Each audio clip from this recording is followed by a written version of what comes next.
Hey, what's up guys? Sean the Gamer here, back with another gaming video.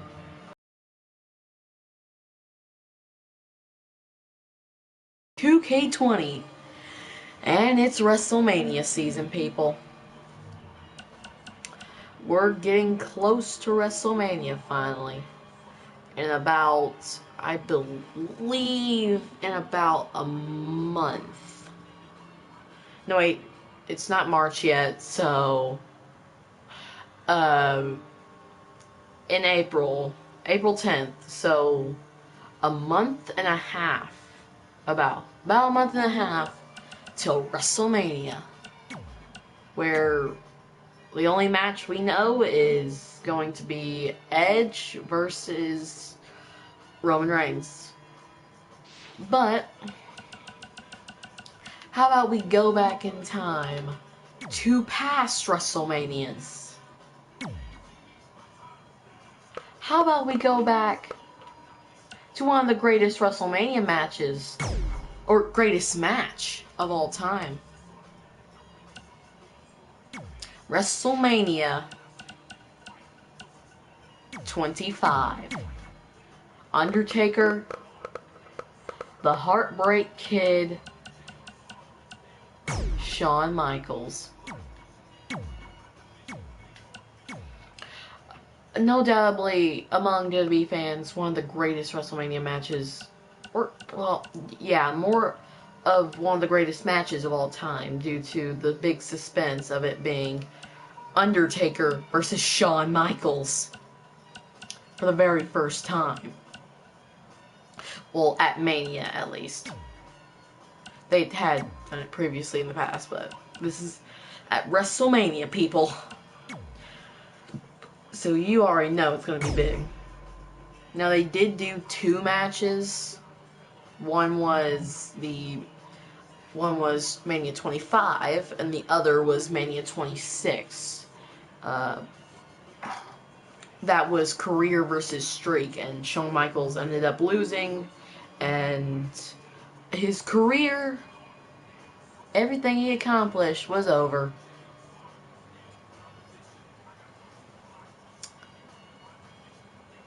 But I mean, that's when WWE went downhill, so I don't think it was entirely Shawn Michaels' fault. I think it was just booking, writing, everything was bad. Albeit 2011, like that era of Raw was amazing. You had Money in the Bank 2011 with Cena and Punk.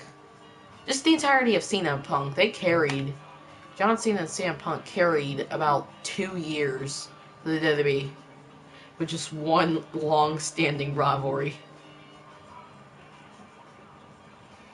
But then 2011 did produce the worst WrestleMania in modern times with 27, where Taker got badly destroyed by Triple H and somehow came out. And Mania.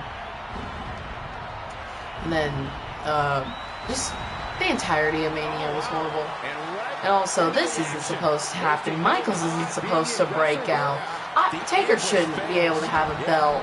This is not supposed to happen. We're doing this match differently now, I guess. And we're behind. The camera's horrible here. Great reversal. I gotta say, I'm impressed. Also, where's the back of Taker's? Oh, the back is in the front for some reason. Well, that's just weird. Oh, now it's... Back now inside the ring. Guess Taker's gonna do what he did at... When you look at The Undertaker, you're looking at destruction. When you look at his match in Saudi Arabia, during the gauntlet against AJ Styles, guys doing what did at Super Showdown. And another reversal. Seems like the last Dead Man match, where he came out and basically just only wore the coat and the hat for the entire match. The Undertaker digs deep into his opponent's head. And now we're back. He gets. Not looking good for Shawn Michaels here. He planned for this and could still rally. Ooh, that kick.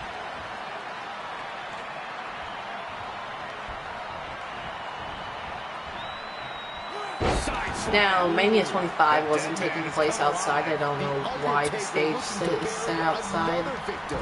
Very confusing. But I'll go with it. And now that one's countered. She's gonna do it down. Whenever I want to, I'll be putting these out, trying to go back and do some of the best Mania matches. Oh, look at this. Look at the suplex off the top. Leading up to Mania. Take all the wind out of you. Which there is something in the works about going to come out Mania Day in terms of stop motion wise. Now, this is going to be the first Mania. And who is this? Why is there a Hall of Famer coming out? Who was that? Ric Flair? I really don't.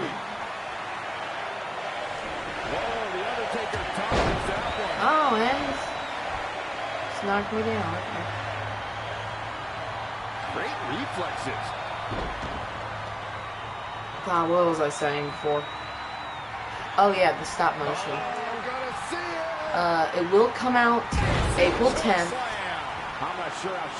or April 11th. Those are both days of WrestleMania due to WrestleMania being cut off. Also, okay, now I remember what I was officially talking about. Mania. This will be the first Mania since WrestleMania 19, and Taker just jumped for some reason for that tombstone. Okay.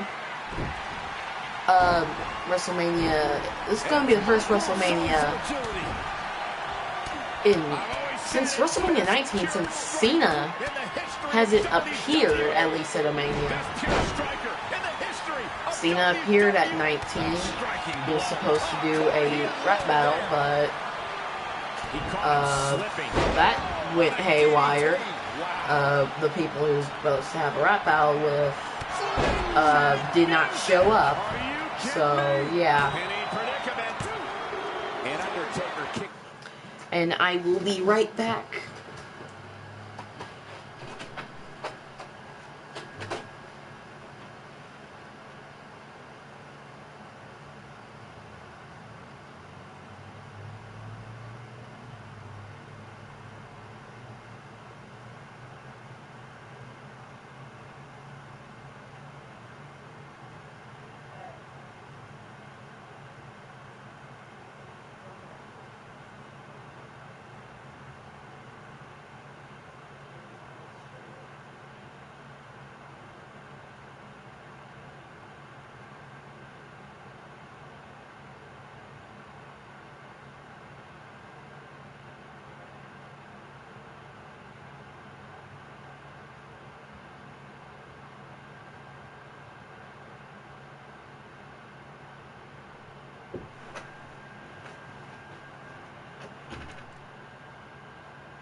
And I am now back.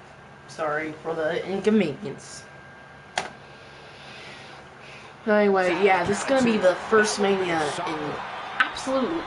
in forever to not have John Cena appear once. 19 battle rap against cardboard cutouts. Yeah, I said battle rap. Cena does a battle rap. He doesn't do a rap battle. WrestleMania 20 was Cena's first championship win. United States title opening for the show. 21, Cena first. Oh, great. Who's the chest and put me in submission hold. Okay. WrestleMania 21, Cena's first WWE Championship win against JBL. 22 against Triple H. 23 against Shawn Michaels. 24 against Randy Orton and Triple H. I don't remember that match. I kind of tried to forget that match. I don't know why, I just tried to do it. Uh-oh. 25 against Edge and Big Show. 26 against Batista. 27 against Miz. Yeah, against The Miz. You know, WWE's now WWE champion for some reason. And last time he was WWE champion, he had the worst WrestleMania in history. Oh, one of the worst. Oh, and Taker with the tired tombstone. Cool. The situation just got real bad for Shawn Michaels. But, 28 against Rock, Part 1. 29 against Rock, Part 2. 30 against Bray Wyatt. A match where Cena almost went heel, which is become a bad guy for all you people who are interested in wrestling. By almost hitting Bray Wyatt with a chair. 31 against Rusev. That was actually a pretty good match. 32, he made an appearance with The Rock, teaming up against the Wyatts. 33 was him teaming with Nikki Bella against Miz and Maurice. I don't know why Cena's almost all, well, 2 matches of John Cena was with The Miz. 34 against The Undertaker in a squash match. What a sequence. And then 35 made an appearance to Elias. And last but not least, WrestleMania 36, where John Cena basically got erased from existence.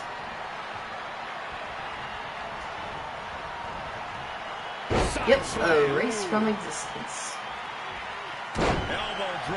Bray Wyatt, well, the Fiend, sticked his dirty hand in Cena's mouth, choking him until he passed out, pinning him 1, 2, 3, and Cena just disappeared. I am not making that up. That's exactly what happened. And it was weird. He's looking a little dazed, guys, and he's got nowhere to go in that corner. Hit the mark with that one. So yeah, 37. Cena said he could not make it to Wrestlemania this year due to him filming something HBO Max related, something probably not going to be good anyway.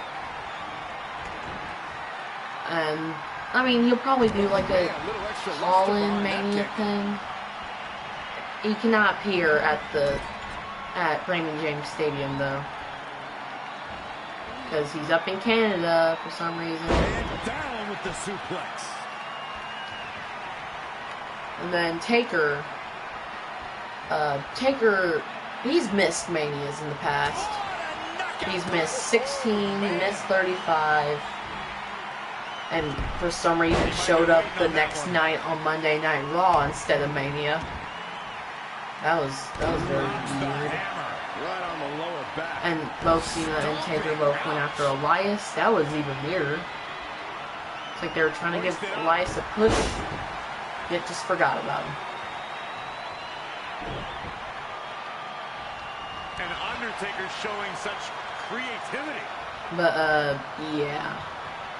So even though Taker's had a WrestleMania streak, not talking about the matches, but like appearing at Mania, he's done it multiple times in the past. That's how you stop your opponent.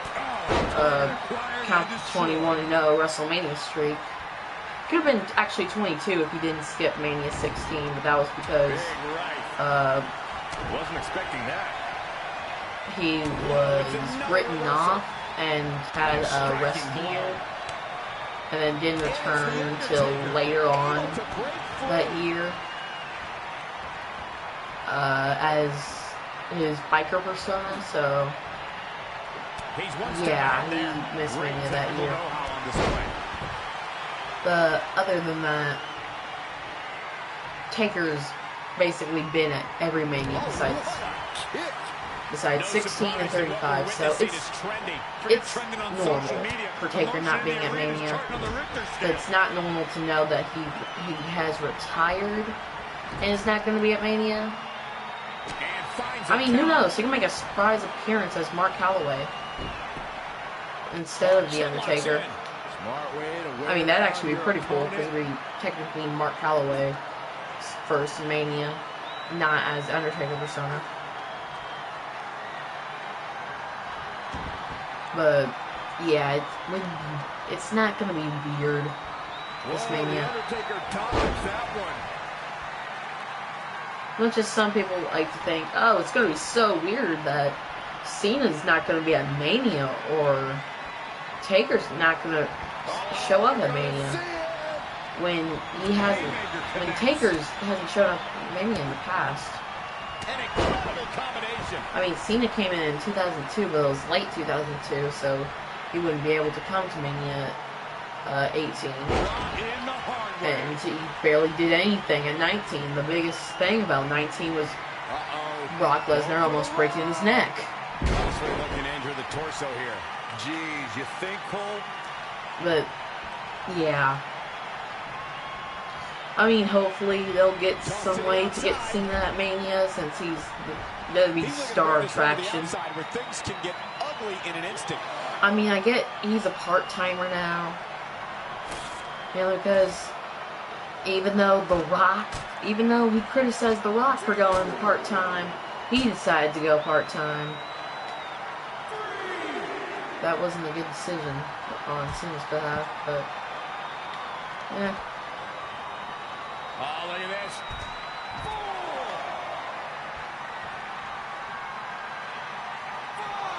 I'd say Mania without Cena, it's not going to be bad, not by a long shot. It's going to be a decent Mania. But it's not going to be, oh, this is the grandest stage of them all, Wrestlemania. No, it's going to have a few good matches, such as Edge, Roman. That's going to be a pretty good match. This is Reigns' first time being back as a heel. And how did he kick out of that? Thought he had him. You gotta be kidding me.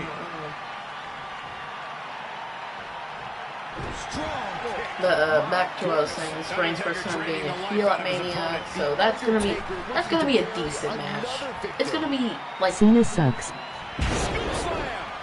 I'd say it's gonna be like Mania last year,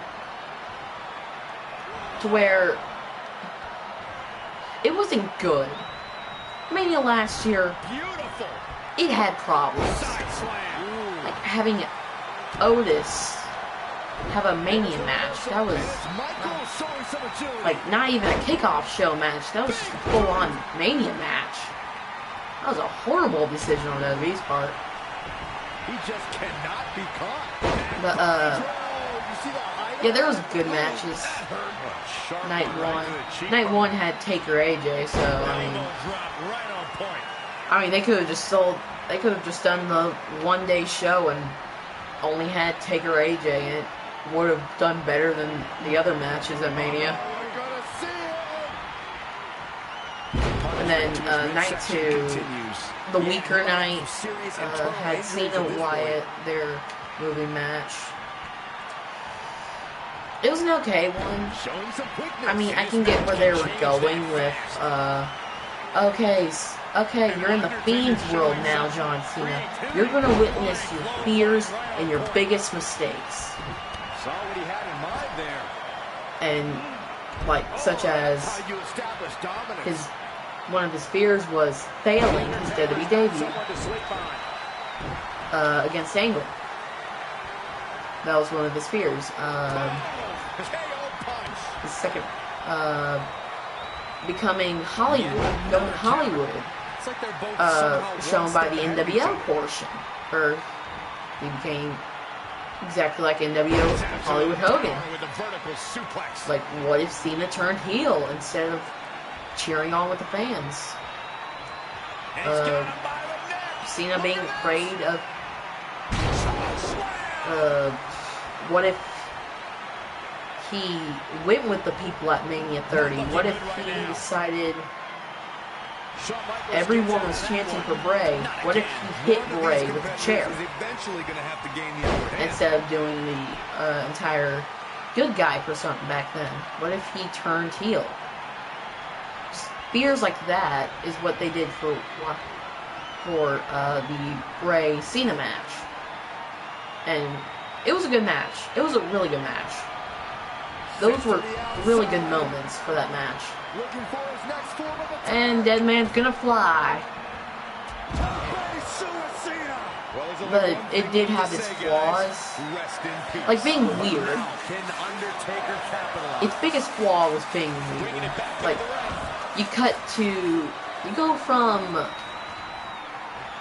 Cena's SmackDown debut to a fake episode of Saturday Night's Main Event, and then to a fake episode of Nitro,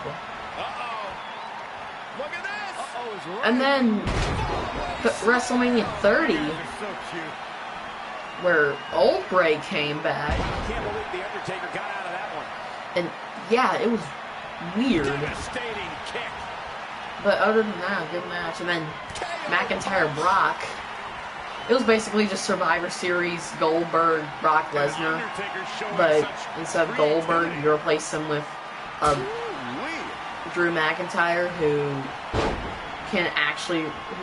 isn't old like Goldberg, who isn't old, and can actually wrestle.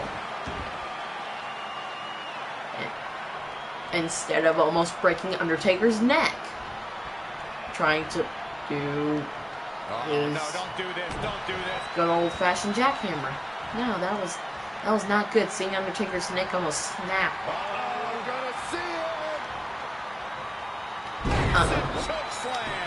But yeah, weaker night. I mean, there was obviously good matches on that card, but yeah, I think 37.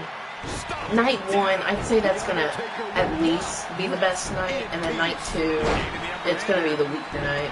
Or we could have an entirely different outcome of night 2 being good and night 1 being bad, or not as good, or both of them being bad, or both of them being good. We just have to wait and see. I mean, they're hyping up this Mania as the what if WrestleMania. Like, what if WrestleMania last year didn't take place in the Performance Center and instead took place in Raymond James Stadium like it was supposed to? What if that happened? Is what this Mania is being hyped up as. And, I mean, that's a good concept. Like, what if Mania was in the stadium instead of being in the Performance Center? Oh, and he kicked my head off. Oh, and a rope break. That's what you get, Michaels. That's what you get for trying to take out the Undertaker. Oh, no, and he's not even turning up the band. And he kicked my head off again. He's going to get a rope break. Yep. Michaels just got another rope break. He's going to kick my head off, and then he's going to get a rope break. And then just waste all his finishers. But yeah, look, he's about to get a rope break right here. Just kick out every single time. I mean, that's actually kind of funny. And the light's gone dark. Shawn Michaels doesn't know where he is. Taker's a bloody mess. He knocks him in the back. Oh, and up and down goes Shawn Michaels. Oh, what's this, Michaels? You don't want to get Tombstone? Well, too bad, because you're going to get a jumping Tombstone. That'll likely do it, Michael. And you know what? Let's finish this off with the classic triangle. You know, the move that somehow choked out Triple H at Mania 27, even though Triple H was dominating that match. And Michaels tapped. That's good. I mean, this match is nowhere close to the amazingness of Mania 25's match. No, that was an amazing match. This was subpar at best. These guys I mean, it was like a match on NXT where they do nothing but finishers for 6 minutes straight. I mean, that's really everything. All NXT is finishers. I mean, it shouldn't even be called a finisher. It's just like, oh, it's their signature move. I mean, because they use it so much on NXT. It's like, oh, and a Falcon Arrow. Oh, and another Falcon Arrow. Oh, 3 Falcon Arrows in a row. Is this man going to be stopped? 20 Falcon Arrows in a row.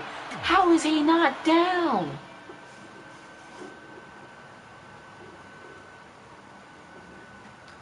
Yeah, that's why I think AEW is doing the entire wrestling gimmick thing a lot better than WWE's doing right now. They're just, I don't know, it just doesn't hit the same now as it did. It's like there's no new rivalries to be had. There's no new Undertaker versus Brock Lesnar WrestleMania 30. There's none of that. Now you have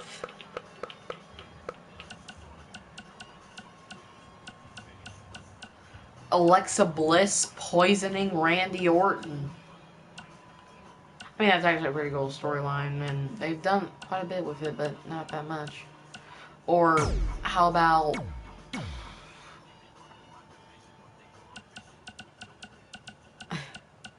I'm trying to think of it.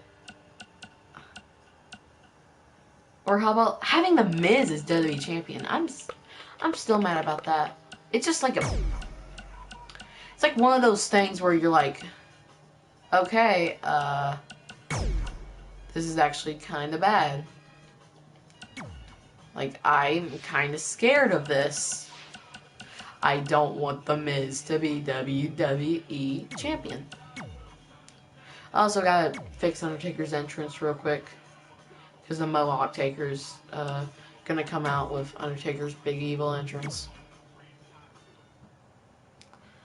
No, that was... It's like a bad omen that The Miz is WWE champion. And last time he was champion, Mania was horrible. So I'm hoping Mania's not gonna be horrible.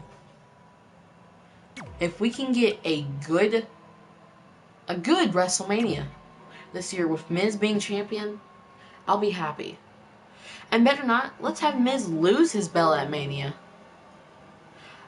to Drew McIntyre. Because it seems like Bobby Lashley's gonna get McIntyre's title defense at Fastlane. And Miz is gonna squeak by like he always does. And then it's gonna be Miz McIntyre Mania. McIntyre's gonna win. Because it seems like Brock has been deconfirmed from appearing at Mania, so it doesn't seem like we're gonna get Brock. And it doesn't seem like we're gonna get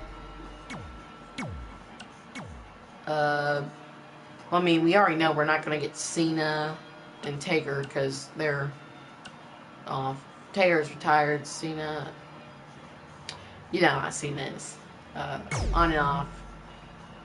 But okay.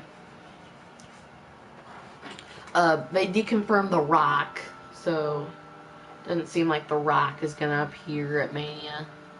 I mean, who knows? Dwayne Johnson can come out of nowhere and just, I don't know, beat up Roman Reigns for being a heel. I mean, it'd be better than nothing. So, I don't know. I don't know what... It's not like one... This year, it's not one of those Manias you can predict. That's why I think this year's Mania is going to be one of those years you just can't predict what's going to happen at Mania.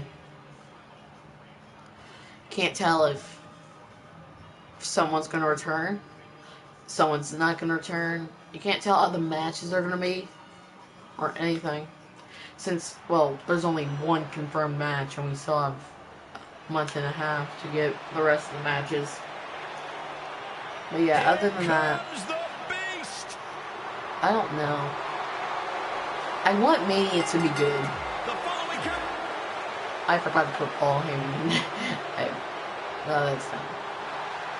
Why is this arena open? It's not supposed to be like that.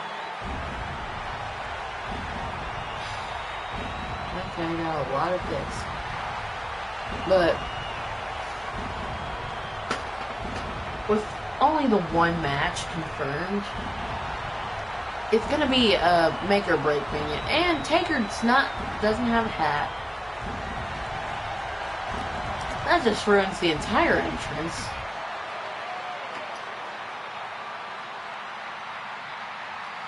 Or we cannot talk about Brock Lesnar and The Undertaker without bringing up Undertaker's WrestleMania streak for decades. The bell tolled for the hope Mania's going to be good this year. But on that I want it WrestleMania night, it told for The to be Undertaker really himself. good this year. It was just the biggest I want to shock see in the history of our surprises for business, Mania. Michael. I mean, Especially with 36 being good, 35 and its predecessor 35. Well, 35 was just a mess. No big stars going into 35. I mean, yeah, you did have the Kofi Bryan and Kofi Kingston's big break. But other than that, it was not a good Mania. Dead man has his work cut out for him. So, I don't want another 35 or 36. 35 or a 27. I don't want a Mania like that. I want a Mania that will surprise me, like 36. That had surprises.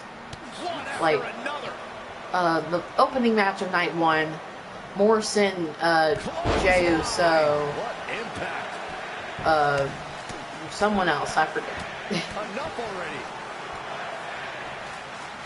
But that match was good.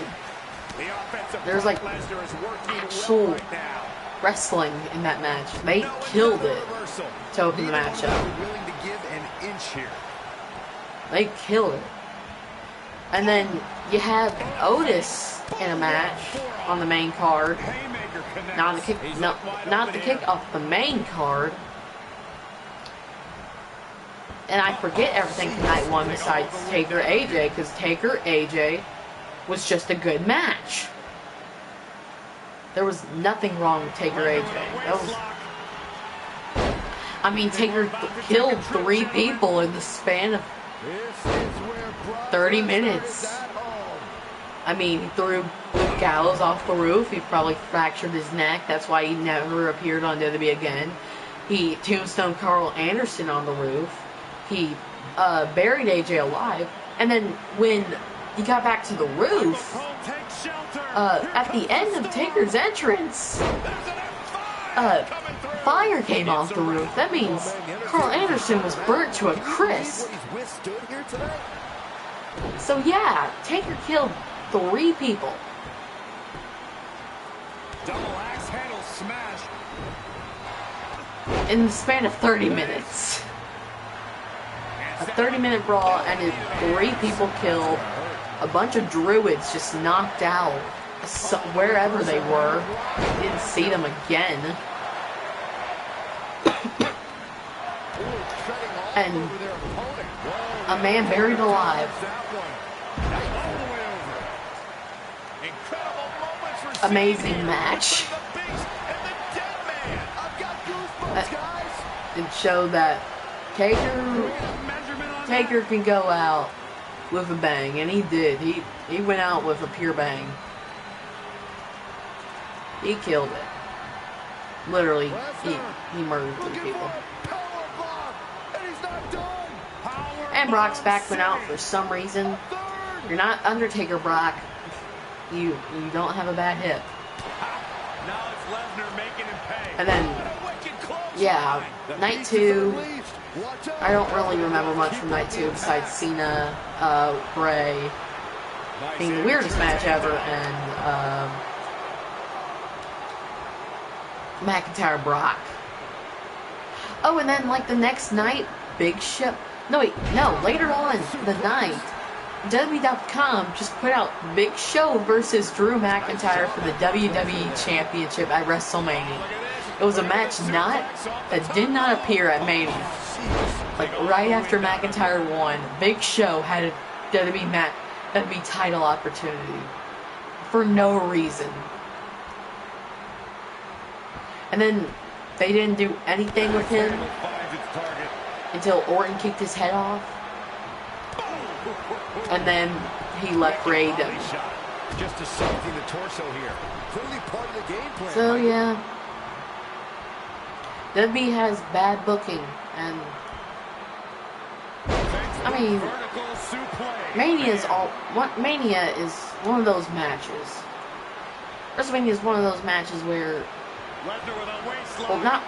one of those nights. Mania is one of the nights that you have to get right. There has to be so many things right for you to have a good Mania. You gotta have the usual celebrity guest that is not, and I repeat, not Rob Gronkowski. You have to have good matches that can get hyped up by good backstory and good lead up, such as Taker AJ having AJ say Taker doesn't have it anymore, old man. And Taker proving that he did in fact have it. He could go out there and perform an amazing match, being his last match of his career. And then you have and it's the Undertaker able to break free. Fisherman suplex. A match with really good build-up and just an all-out war, such as Edge Orton Mania, Night 1. That's another match from Night 1, Mania last year. That match, it showed that Edge could still go. He could still become the ultimate opportunist like he was all those many years ago. Proved he still could do it. It proved that Edge is still on the top of his game to a point where he can beat, bruise, and batter Randy Orton. Like, the only way he won was with a concerto, which, if you didn't know, is you put a chair on the ground, you put the person's face on the chair, and then you smash the chair over the face with their head still lying on the chair. That's all he won. Jumping off ladders onto tables and everything. It proved. Mania Night 1 was proved. The big matches of the night proved that old superstars could still go. Taker could still go against AJ. Edge could still go against Orton, who is a legend nowadays. But yeah, it proved that people can still go. And Night 2, it didn't do anything like that. Night 2 proved that WWE can be weird at times. They can prove that things can come back and haunt you, such as Fiend Cena, with Cena's fears getting shown, and Cena not knowing how to deal with fears and only knowing how to deal with the moment, not admitting to his fears, not admitting to his mistakes, and showed that. It was a good lesson for that match. But it was still weird. I mean, you had Cena coming out normally. It's like, oh, this is going to be a normal match. No? This ain't a normal match. No, you got Cena going, welcome to WrestleMania. And then you have Vince McMahon and other weird, creepy footage just jumbled up together going, welcome to Wrestlemania. And then you got Cena in the funhouse. And you already know it's going to be weird. Because Bray just went through a door that says, ye who enter here shall lose all hope. All hope dies. Enter here. Yeah. It was really weird. Had a rabbit talking to Cena. Cena goes to the gate. Bray Wyatt's cutting a Kurt Angle promo. The same promo that opened the beginning of Cena. Talking about ruthless aggression. Cena comes out, he gets to the ring, and then he asks, what's your name, John Cena? Why are you out here? Cena says ruthless aggression and goes for a swing. No. Bray ducks. Saying that, you really think this would work out, John? You really, really think this is how this would all turn out? Yeah, it was going there. It was going there. And then you cut to Saturday night's main event. Cena Wyatt. Cena doing what Hulk Hogan did. One of Cena's idols. Where he burned himself out. He did too much in such a short span of time. And just burned him out. Ending the, which then, and that ends, and that was the end of Hulkamania, after Hogan lost against, Yokozuna. He left the company, and went to WCW, which is the next stop on our weird, creepy tour, was WCW, Saturday Night's Main Event. John Cena, I'm messing up right now. Bray Wyatt in the ring doing a really good Eric Bischoff impression, like a spot on Eric Bischoff. That was actually really funny. That was a funny moment. Then you had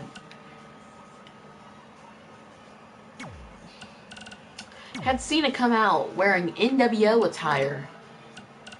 New World Order. Looking like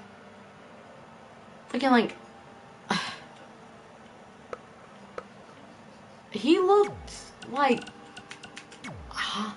what would happen if he went bad guy, if he became Hollywood Cena.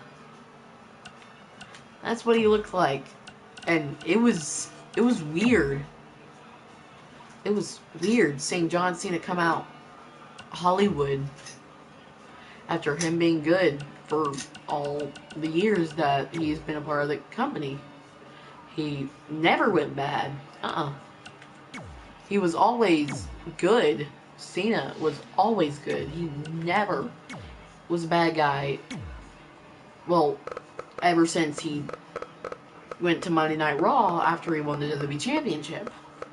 That's when he was at the peak. And that peak slowly went down. And we got him burning out. We had Cena losing the momentum, the hype he had surrounding him back then. He lost all of that. He became a shell of his former self. Now, that doesn't mean Cena didn't do good afterwards. No, far from it. Like I mentioned earlier, 2011, Cena, CM Punk, they carried the entire year, basically. Which was awesome how they did that. But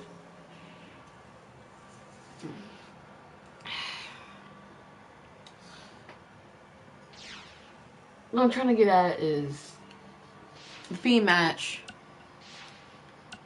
It was weird, but it was so good.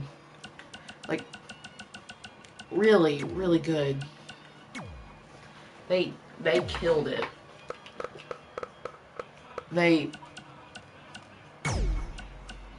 I don't know how the writers just like overnight became amazing for the WWE. I don't know how the writers became this good overnight, but they somehow did it. And boy, did it pull off. Did it pull off nicely. Let's have Flair Taker. Let's redo WrestleMania 17 Flair Taker. But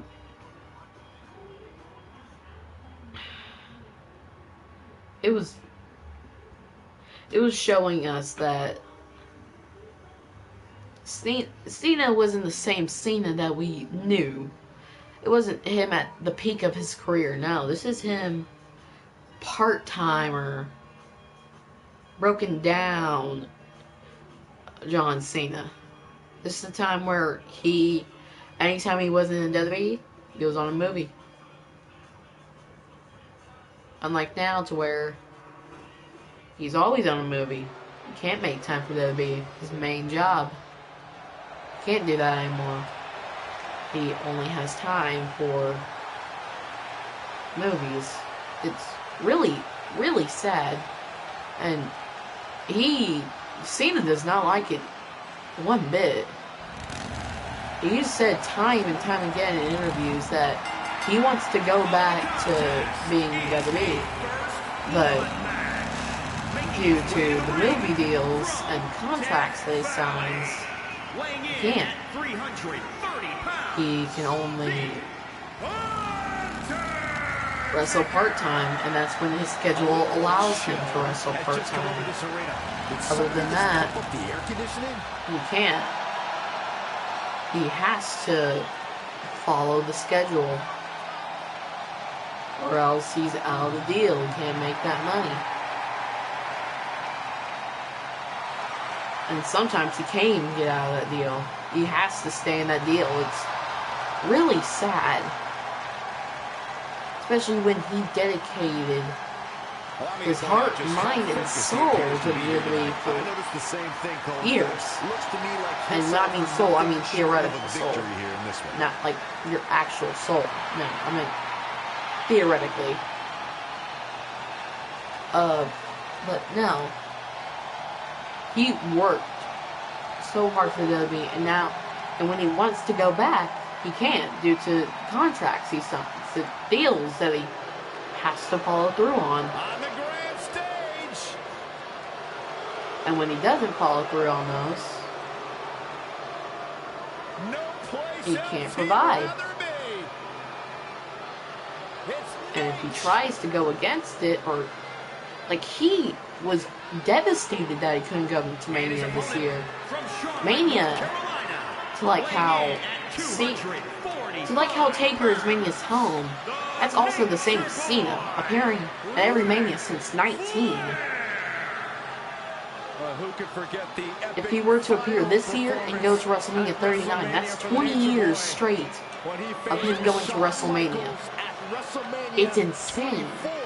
But he'll have to miss it this year due to contract that he can't get out of. And he can't get out of Canada due to COVID. And if he were to, he'd lose the role, not get paid, and studio wouldn't accept him probably evermore. Which, I mean, it's a give or take thing. It's like, okay, well that can be a good thing, because Cena can go back to WWE. But I gotta realize that Cena, has aged. WWE history and has look out. Oh, knee drop. Gotta realize that John isn't the same John. The Nature Boy Ric Flair is one basically of the most The Rock when he champions came in back. WWE. But this match is He's still been in like the air. that, What can Flair do to find throwing the good needs to go to lines work or on his two, opponent's knees. and If he feeling can like the soften up their legs, same it'll be that Rock. much easier to wrap them up in a figure-4 leg lock and Well, force this a keeps tap. seeing Cena, Flair but will find a way feeling to win like he the always does, same with a dirty man trick he when used the to ref's be, not looking. I'm not saying but I he's like not. it, but far be it from me to suggest the Nature Boy changes ways. Like when Rock came back, it was exciting. It's like Dwayne Johnson hasn't been in the WWE since 2002. Well, technically 2004, but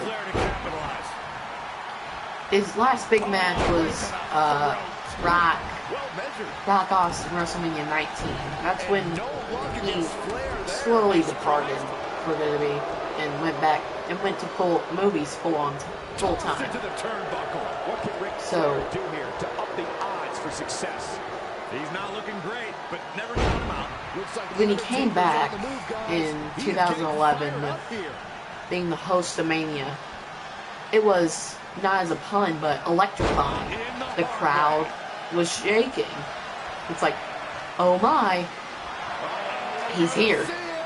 It's The Rock. And something was wrong with Rock. Like, no, nothing wrong with him, but it's like, he seemed to be more, The Nature Boy is in a tough what's the right spot word for here. this? That is exactly what the Undertaker Hollywood-esque? I'm trying to find a good word, but I can't. What I'm trying to get as, you can tell Hollywood is taking a toll on Rock. And Ric He Flair reverses it. looked different. Well, he acted a bit different than The Rock we used to know. It was a lot more kid-friendly. I mean, WWE was in a PG era, but they let superstars swear as much as they want. Even in that era. Have a seat. It was kind of funny, but still. But Exiting the ring. it's Very interesting game plan here. The weird. Undertaker is not someone to sleep on. I've got to say, Rock the amount of was punishment we've different seen in the match afterwards. would have already ended most superstars. The level of And resilience we're seeing his is Mania off match the against charts. Cena, albeit good, was kind of sloppy in some areas. And I'm talking about his Mania 28 match, not his Mania 29 match. His Mania 29 match, albeit good, was basically just a rehash of 28, except Cena wins this time. But no, you could tell something had changed with And no luck against Rock. Flair there. Are you And surprised? Cena, it's not that noticeable since, well, he's done the part-time thing for quite a long time, actually. I mean, since SmackDown Live ended in 2016, the best era of SmackDown in the modern era, He's not looking so hot here, guys. The Undertaker. and I just won because I elbowed Ric Flair in the head. That was funny. But that was the best era of modern SmackDown. And after that, Cena just disappeared. Not showing up anymore. He wasn't at big events, and when he did come back, you have Cena Reigns, and the hype for the match was amazing. I mean, there was the funniest thing ever when Reigns forgot his promo, and Cena, who can do improv, because he's been doing promos for so long, just made fun of him. And I guess by that logic, they decided to not have Cena win. Because it was heard that Cena was supposed to win. So, yeah. Cena, after he it seems like if Cena's gonna come back, he's not gonna be the same. He'll look the same, he'll sound the same, he'll be the same, but his just spirit will not be the same. Alright, well, that ending was a bit sad. But anyway, I'm ending it here. See you guys next time. Peace.